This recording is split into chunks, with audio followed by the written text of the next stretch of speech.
السلام علیکم ورحمت الله وبرکاته. ملګرو الله دې وکړي چې راته روغ او جوړ به وئ او د صحت جامې به مو په تن وي. نن درته د یوې نوې په زړه پورې خوندورې ویډیو سره راغلی یم. نو ملګرو موږ تاسو څنګه کولی شو چې کومه کرنسي نوې لانچ کېږي موږ تاسو یې لاسته راوړو. نو ملګرو راځم د ویډیو پر لور باندې یوه وړوکۍ غوندې غوښتنه درنه کوم که چېرې تاسو زموږ چینل نه یې سبسکرایب کړی چینل درسره سبسکرایب کړئ، زنګ ته نښکې کړئ، آل انتخاب کړئ تر څو زموږ نوې ویډیو ټول نه مخکې تر تاسو ته ورسېږي او ویډیو درسره لازمي لایک کړئ. راځو ملګرو باینانس به تاسو را خلاص کړئ. ملګرو باینانس مې چې را خلاص کړل ملګرو، یو څو ورځې مخکې ما په دې باندې ویډیو جوړه کړې وه د اے آی ټوکن باندې چې دا لانچ کېدونکي دي. نو تاسو ګورئ $1.25 قیمت شو. نو ملګرو دا به تاسو څنګه لاسته راوړئ چې د نوې کرنسي کومه په باینانس کې لانچ کېږي دا به تاسو لاسته څنګه راوړئ. را به شئ ملګرو دغلته تاسو ته مارکیټ ښکاري، مارکیټ ته به راشئ. مارکیټ کې به ملګرو تاسو ته پورته ډسکاور ښکاري، ډسکاور ته به راشئ. ډسکاور کې به بیا لانچ پاډ ته راشئ، لانچ پاډ تاسو ته ښکاري ملګرو. نو دغلته ملګرو اوس وګورئ نوې کرنسي لانچ کېږي ایکس اے آی په نامه باندې چې 14 منټه ورته پاتې دي.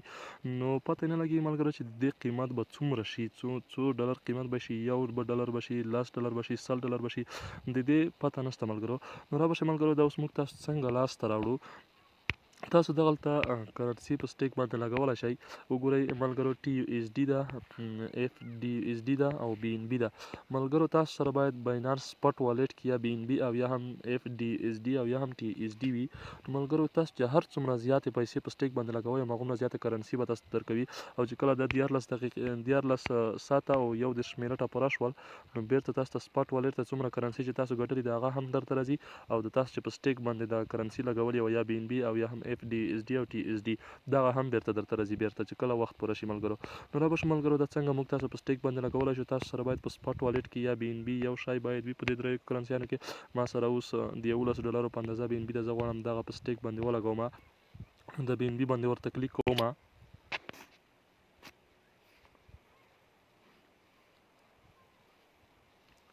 دغلته ملګرو دا وګورئ ما سره بي ان بي په سپاټ والټ کې دا ماته ګوره ډایرکټ سټیک خلاص شولو. که دغه کرنسي را سره وای هم سټیک راته خلاصېدلو. تاسو خپله خوښه ده چې هر څومره کرنسي تاسو په سټیک باندې لګوئ.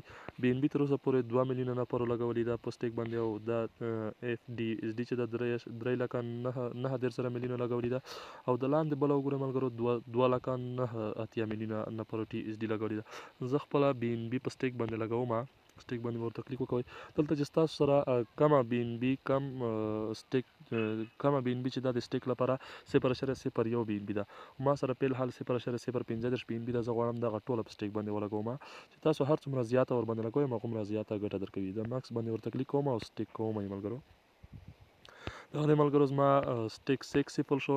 نو بس زه به ورته ساعت په ساعت او یا هم 2 ساعته بعد 4 ساعته بعد به ورته رانوځم. د کلایم باندې به ورته کلیک کوم.